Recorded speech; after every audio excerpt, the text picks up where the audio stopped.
복된 소식 아름다운 소리 AM 1590kHz 시카고 기독교 방송입니다. 애청자 여러분 안녕하십니까? 뜻깊고 의미는 KCBS쇼에서 502번째 시간 진행해 서동원 목사 인사드립니다. 안녕하세요. 화창한 봄바람과 함께 오늘 특별한 초대 손님 모셨습니다. 함께 만나보시죠. 안녕하세요. 이 미동부 크리스천 아카데미 김영호 목사입니다. 반갑습니다. 네, 미 동부 크리스천 아카데미 원장님이시면서 역사학자이신 김영호 목사님 줌으로 초대했습니다. 자, 목사님, 오늘 4월 5일이 한국의 언더우드와 아벤젤러 우리 선교사님께서 도착하신 지 140주년이 되는 아주 뜻깊은 날이라고 그랬어요. 그리고 이제 10년 후면은 150주년을 맞이하게 되는데요. 자, 이 시점에서 한국의 해외 선교의 새로운 전략을 고민할 때가 아닌가 이런 생각을 해보게 되는데, 목사님 아벤젤러 선교사님의 활동을 한번 조명해보고 우리 한국 교회의 현재 선교에 대해서 조금 나눠보면 의미가 있을 것 같아요. 현재 한국의 파송한 선교사 수는 얼마나 되고, 또 앞으로 선교 전략에서 어떤 점을 우리가 보완해야 되는지 그 점 좀 말씀해 주시죠. 네, 금년도는 목사님 말씀처럼 우리 한국의 개신교 선교가 처음 시작되기 위해서 미국의 언더우드와 아펜젤라 두 분이 한국 땅을 처음 밟은 4월 5일을 기준으로 해서 지금 국내외적으로 많은 활동, 예배, 또 찬양, 그리고 포럼 등이 있고, 그 중심에는 그 도착을 축하도 하지만 앞으로 우리 선교가 어떤 방향으로 어떻게 가야 이 아펜젤라의 선교 정신을 이어받고 또 많은 시간이 흘렀지만 140년 전이었던 그 시점에서 가지고 있었던 언더우드나 아펜젤라의 선교 전략이 앞으로 21세기 선교 전략에 참 도전이 되고 우리가 본받아야 될 바가 뭔가 하는 걸 찾는 것은 굉장히 의미가 있다고 생각이 됩니다. 그런데 지금 2024년도에 한국선교연구원에서 나온 자료를 보면 이게 11월 22일, 작년 11월 22일에서부터 12월 말까지 조사한 걸 보면 현재 우리 한국 교회가 놀랍게도 미국 교회에 이어서 두 번째로 많은 선교사 수를 보내고 있는 것은 굉장히 자랑스러운 일이고, 앞으로도 이 문제에 대해서 좀 더 신경을 쓰고 온 한국 교회와 교인들이 관심을 가져야 될 텐데, 여기에 몇 가지 문제가 있는 것 같습니다. 첫째의 문제는 작년과 5년 전에 비해서 장기 선교사 수가 감소했다는 겁니다. 쉽게 말씀드리면 28,000명까지 올라갔던 장기 선교사 수가 2024년도에는 21,621명으로 소폭 감소했다는 겁니다.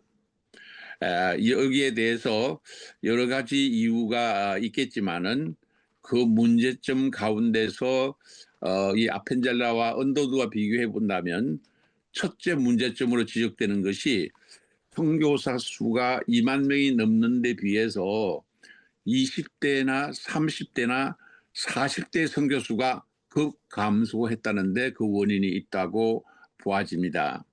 우리가 아는 대로 언더우드나 아펜젤라는 20대 후반이었거든요. 뿐만 아니라 당시에 선교사로 오신 분들이 가지고 있는 젊은 정열, 그리고 그게 젊기 때문에 활기도 있지만은 한 지역에서 장기적으로 일할 수 있는 준비가 돼 있는 거 아니겠습니까? 그런 입장에서 본다면 20, 30대의 리더십이 줄고 있는 우리 한국 해외 선교 문제에 있어서 우리가 관심을 가져야 되고 이것이 앞으로 그 선교 전략의 첫째적으로 강조해야 될 점이다. 그렇게 이제 봐지고 있습니다.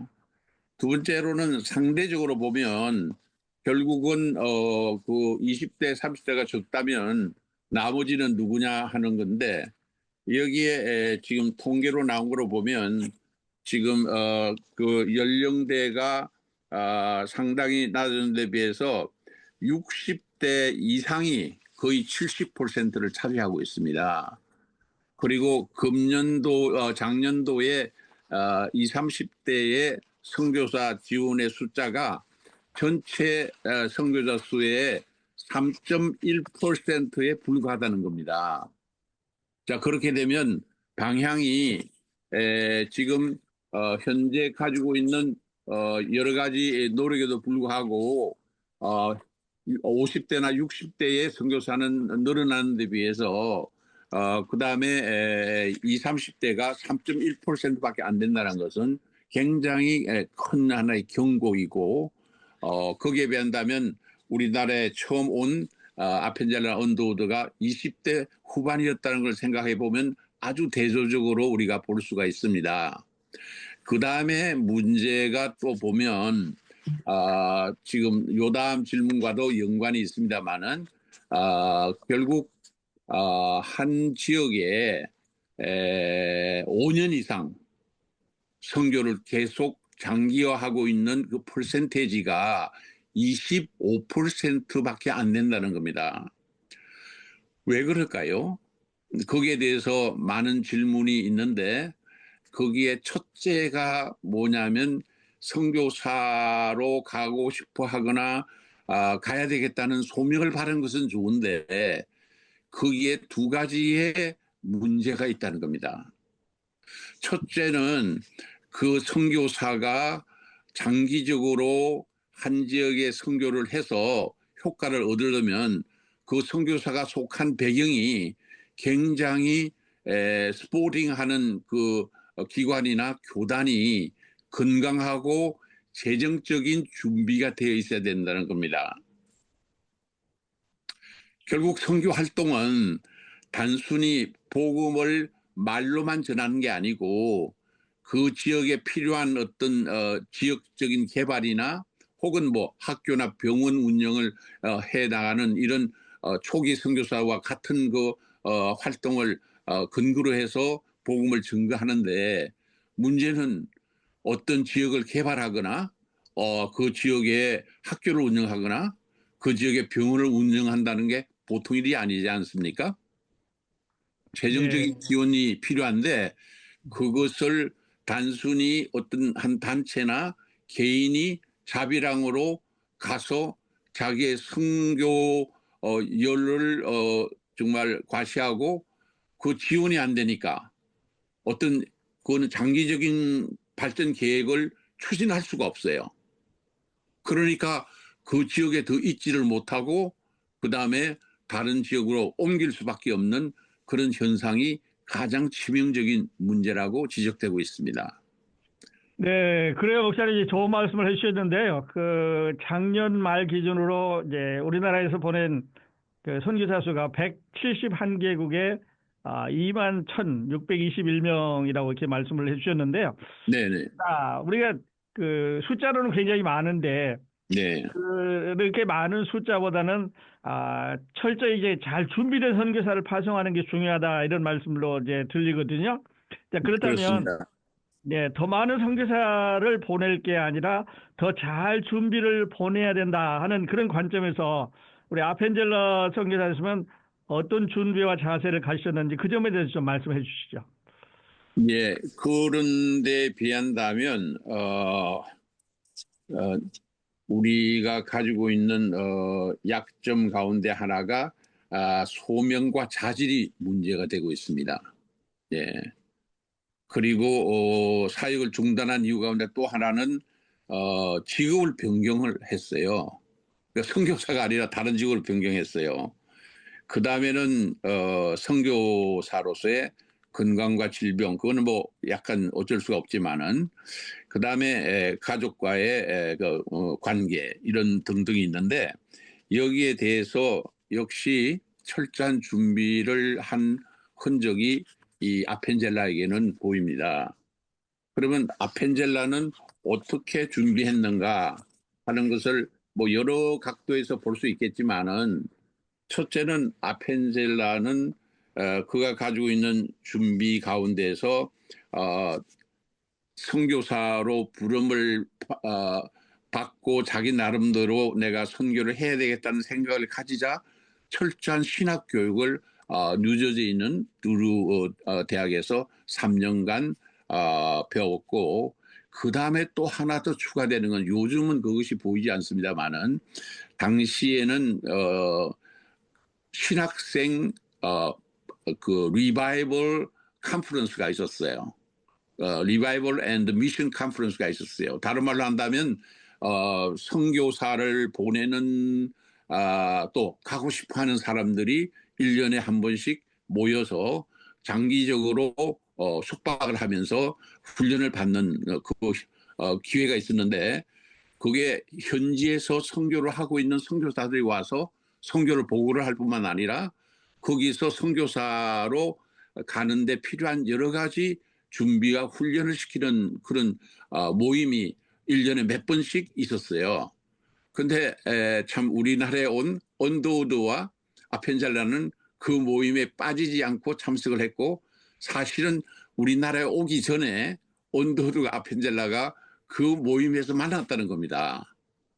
네, 그런 준비가 필요한데, 그 내용적으로 들어가 보면 결국은 철저한 준비 가운데는 피선교지의 역사, 문화, 그리고 종교, 그리고 현재 선교를 할 수 있는 가능성의 여건들이 어떻게 준비되어 있는가 하는 것을 상당히 그 연구하고 또 알아보고 하는 그런 배경이 있고요.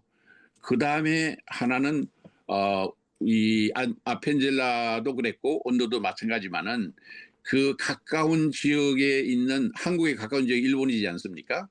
일본 지역에 있는 선교사를 한국에 일단 가서 현지 답사를 하고, 거기에 정부나 거기에 선교에 필요한 협조를 받을 수 있는 기관에 대한 확인을 하고 협조를 구하는 노력을 한 흔적이 보입니다. 우리 예수님도 세례 요한이 준비해준 놀라운 그 참 얘기가 성경 속에 잘 나오지 않습니까?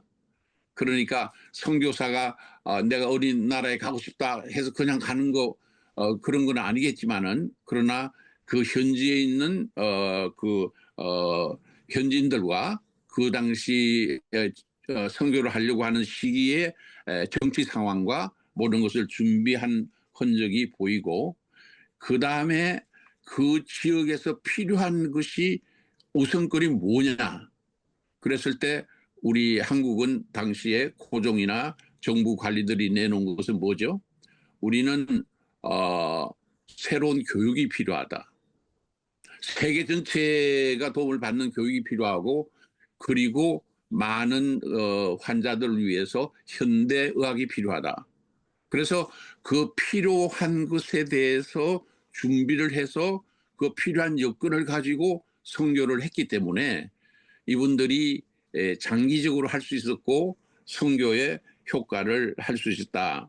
막 그렇게 볼 수가 있겠습니다. 네, 네. 그 당시에 이제 우리 아펜젤라 선교사님은 한국에 대해서, 또 한국에 오시기 전에 많이 공부하고 한국 문화에 대해서 익숙하고 선교를 할 수 있는 준비를 해가지고 이제 오셨다는 이런 말씀이신데요. 참 귀감이 되는 말씀인데, 자, 그러면 목사님, 그 아펜젤라 선교사님의 그 회심, 또 그리스도를 만난 그 속죄 체험이 그 선교 활동에 어떤 영향을 미쳤을까요? 물론 다 선교사로 부름을 받을 때는 개인적인 회심과 또 체험이 굉장히 바탕이 되겠죠. 그러나 특별히 아펜젤라인 경우에는 조금 특이한 면이 있습니다. 왜냐하면 그 아버지는 리폼 처치, 개혁교회 교인이었고, 그리고 이 아펜젤라의 회심을 보면 18세 때입니다. 1876년 10월 1일에 감리교회가 아니에요. 또 개혁교회가 아니에요. 장로교회에서 하는 열린 부흥회에 참석을 했습니다. 예. 그 부흥사 풀톤의 설교를 듣던 중에 깊은 감동 속에서 철저한 회심을 하게 됐습니다. 예, 그래서 이것은 죄에 대한 실조적인 자각도 있었고 또 하나님의 구속의 은총을 경험하게 되는 겁니다. 그러면서 영적으로 굉장히 뜨거운 체험, 소위 우리가 말하면 성령 체험을 하게 된 겁니다. 그런데 이 성령 체험을 통해 가지고 자기 만족, 자기가 구속받았다는 거, 자기가 속죄하면서 죄 씻음을 예수 그리스도의 보혈로 씻음을 받았다는 그것으로 끝나는 게 아니라 내가 이렇게 구속받고 죄사함을 받은 이 편안함, 감사함을 나아가 평생 동안 전하면 어떻겠느냐. 소위 말하면 그 복음을 위해서 자기가 헌신하겠다는 그것을 이 부흥회를 통해서 18세 되는 아주 젊은 나이에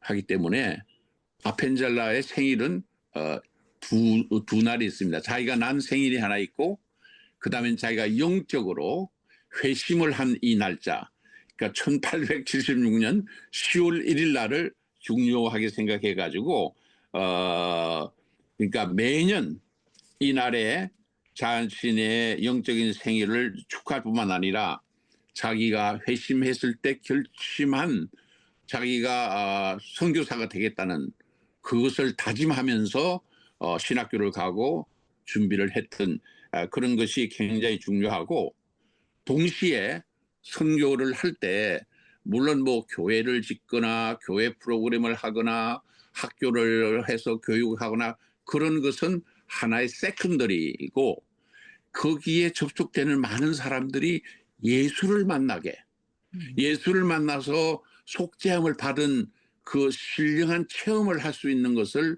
목표로 했다는 것을 우리는 굉장히 중시해야 될 것 같습니다. 네.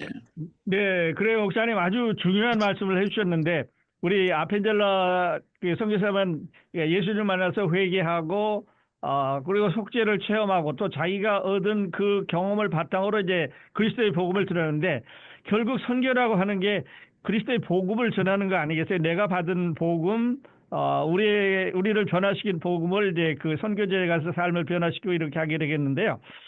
자, 목사님과 대화를 나누다 보니까 그 아펜젤라 선교사님의 삶과 사역이 더욱 깊이 이렇게 이제 마음에 와 닿습니다. 혹시 그 아펜젤라 선교사님의 활동 중에 우리에게 잘 알려지지 않은 감동적인 일화가 있다면 하나 소개해 주시죠. 굉장히 우리가 아펜젤라에 대해서 많이 알고 또 많이 밝혀진 것이 있지만, 그러나 많이 알려지지 않은데 중요한 사항들이 좀 있습니다. 그것은 첫째는 양화진에 가면 선교사 묘가 있고 거기에 아펜젤라의 묘도 있습니다. 그런데 하나 특이한 것은 아펜젤라의 묘에는 그의 유해가 없습니다. 그러니까 다른 말로 하면 가묘입니다. 우리가 예수님께서도 지금 이제 예수님이 묻혔던 곳에 간다면 그것이 예수님의 유해는 없습니다. 부활하고 성천하셨기 때문에. 그런데 아펜젤라는 부활 성천까지는 아니지만 그의 마지막 죽음의 장면이 이 성서 번역하는 모임에 가다가 배를 탔는데 그 배가 밤중에 충돌로 짙은 안개로 인해서 충돌함으로써 그 충돌의 여파로 48명 가운데 28명이 생명을 끊은 버렸는데 그 중에 이 아펜젤라는 사실은 다른 배로 옮겨졌는데 보니까 함께 갔던 자기의 조사하고 또 같이 정신여고 여학생이 보이질 않아요. 그래서 그들을 구하기 위해 다시 가라앉고 있는 배로 갔다가 구하지를 못하고 결국은 수장이 됐다는 그런 면을 생각을 우리가 해야 되겠고요. 그 다음에 또 특이한 거는 연세대학교에 가면 언더우드나 뭐 에비슨에 관한 거는 우리가 뭐 잘 알고 있지만 예상외 건물이 하나 있습니다. 그게 뭐냐면 아펜젤라 관이 있습니다. 아시는 대로 언더우드는 장로교 목사고 장로교 선교사입니다. 연세대학은 물론 초교파이긴 하지만 그러나 이것이 가능했던 것은 아펜젤라와는 아까 말씀드린 대로 이 선교사 모임에도 가서 만났기도 했지만 참 하나님께서 한국에 올 때 배를 타고 올 때 같은 배를 타고 오게 했다는 거죠. 예, 그리고 동시에 같은 날 4월 5일 날 인천에 내렸는데 그뿐만 아니라 이 언더우드가 신혼여행금 이 평안도 쪽을 이렇게 선교지를 방문할 때 자기도 좀 가게 해달라고 그렇게 해서 결과적으로는 조선 팔도를 다닐 때 아펜젤라와 언더우드가 같이 다녔다는 겁니다. 그리고 성서 번역을 하는 일이 참 중요한데 찬송을 만드는 일이 중요하고 또 문서 선교가 중요한데 그 세 가지 일을 다 처음에는 따로따로 했지만 결과적으로는 다 함께 했다는 거죠. 그래서 이 언더우드가 세운 연세대학 이나 언더우드의 정신 또 언더우드는 아펜젤라는 17년만 봉사하다가 순직을 당했고 언더우드는 31년간 있었기 때문에 그의 좋은 선교 동력자로 생각해서 이 연세대학교 안에 아펜젤라 관이 있으니까 관이라는 건 집이죠. 집이 있으니까 기념관 여러분이 연세대학을 방문하면 아펜젤라 기념관도 방문을 해 주기를 바라고 그 다음에는 또 하나 우리가 알아야 되는 것은 약혼자 나중에 결혼했지만 하나님과 하나님의 말씀에 우선권을 둔 게 아펜젤라입니다. 굉장히 고민을 하다가 이 얘기를 했다고 그럽니다. 내가 알다시피 조선이라는 모르는 나라에 선교사로 가려고 하는데 이것은 내 개인의 계획이 아니라 하나님의 부름인데 만일에 내가 한국에 선교사로 가는 그것을 받아들이지 못한다면 미안하지만은 친구로는 지낼 수 있지만 결혼은 하기가 힘든데 어떻게 생각하느냐고 물었을 때 거기에 그 부인이 예스라고 대답을 해준 겁니다. 그리고 그 부인이 아펜젤라가 있었던 그 짧은 생명 그 이후에도 또 봉사를 했고 그 자녀 둘도 동시에 아펜젤라의 정신에 따라서 배제학당과 이화학당의 책임자로 와서 일을 했다는 그런 얘기가 조금 좀 부각됐으면 좋겠다. 그런 게 이제 하나 있고 그 다음에 저는 정말 눈물이 날 정도로 안 된 것은 아펜젤라는 키가 180cm였고 체중이 90kg였습니다. 그랬는데 처음 안식년을 할 때 약 30파운드가 빠졌어요.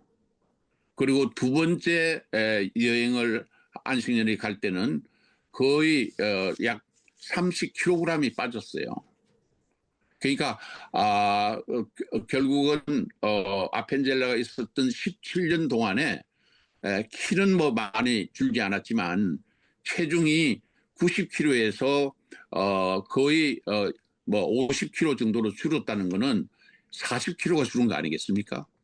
그래서 그를 아는 사람들도 미국에 나왔을 때 그를 알아보지 못할 지경이었다.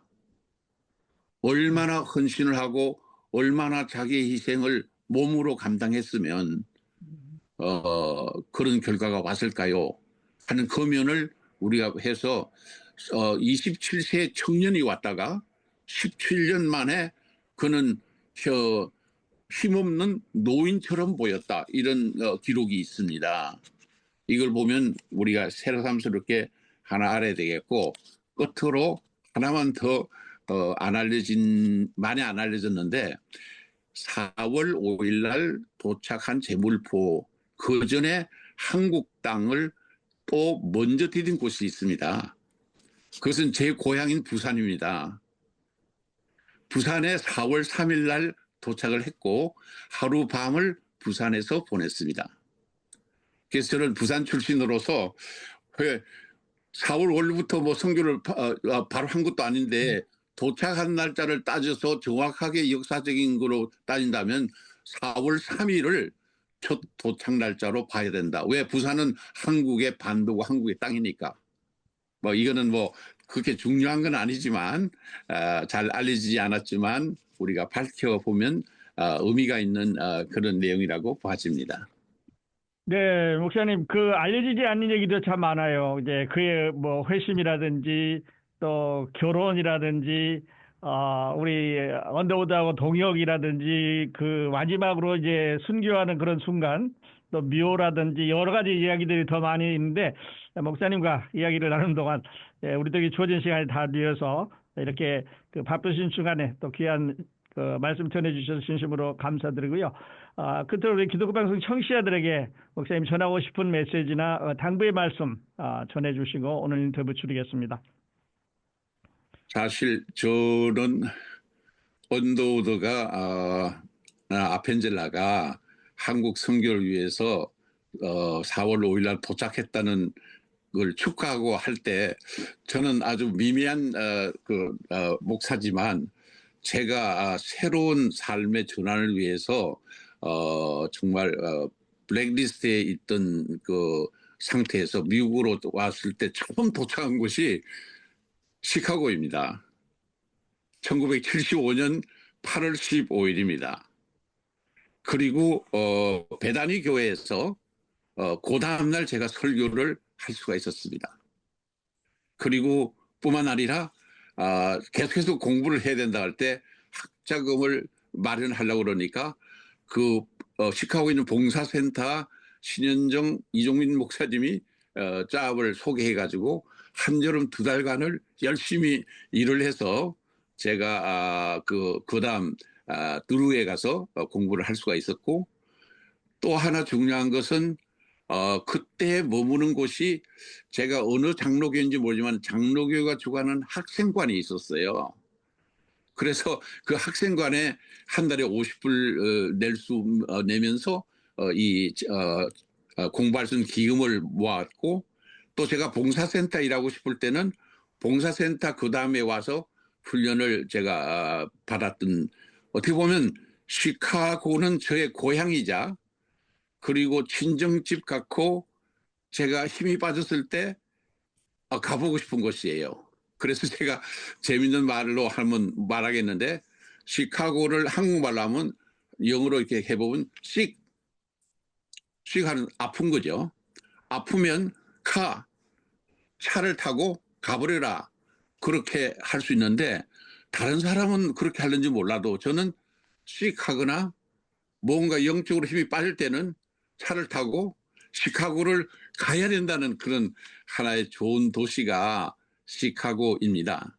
시카고에 계신 여러분들, 청취자들, 애청자 여러분, 마음이 아프고 힘들다 그러면 차를 타고 다른 도시로 간다고 해결되는 것이 아니고 하나님의 음성을 듣고 하나님의 말씀을 통해서 오늘 나눈 이 귀한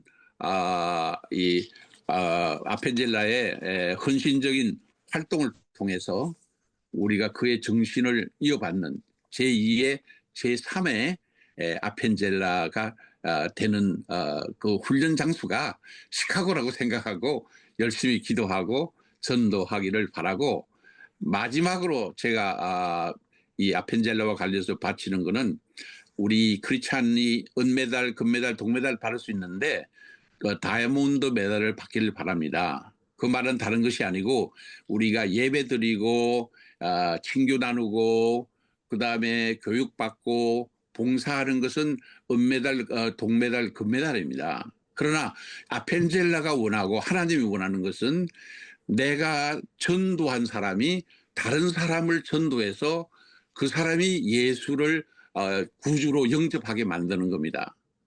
그 활동의 성공자는 예를 들면 이승만 박사 한 사람을 배제학당에서 훈련시키고 구했는데 이분이 한성 감옥에서도 같은 신세에 있는 40여 명의 하나님의 말씀을 가르쳐서 세례를 받게 한 그런 놀라운 결과가 왔지 않습니까? 우리 삶 가운데에 내 혼자만 교육받고 예배하고 찬송하고 봉사는 그걸로는 안 됩니다. 하나님이 원하는 것은 아펜젤라처럼 다이아몬드 크리스찬, 다이아몬드 메달을 받는 그런 크리스찬이 되기를 간절히 제가 기원합니다. 네, 감사합니다. 목사님하고 대화하다 보면 언제나 그 시카고가 고향이라는 말씀을 해주셔서 늘 가깝고 또 옆에 계신 것 같은데 뜻있고 의미 있는 KCO의 초대석, 오늘은 미 동부 크리스천 아카데미 원장님이시면서 역사학자이신 김용호 목사님과 함께 한국 선교 140주년을 맞아 아펜젤라 선교사의 선교 활동과 한국 교회의 선교 현황에 대해서 깊이 있는 이야기를 나눴습니다. 목사님 초대석에 나와주셔서 다시 한번 감사드립니다. 네, 감사합니다. 함께해 주신 애청자 여러분 감사합니다. 저는 내일 이 시간에 다시 찾아뵙겠습니다. 안녕히 계십시오.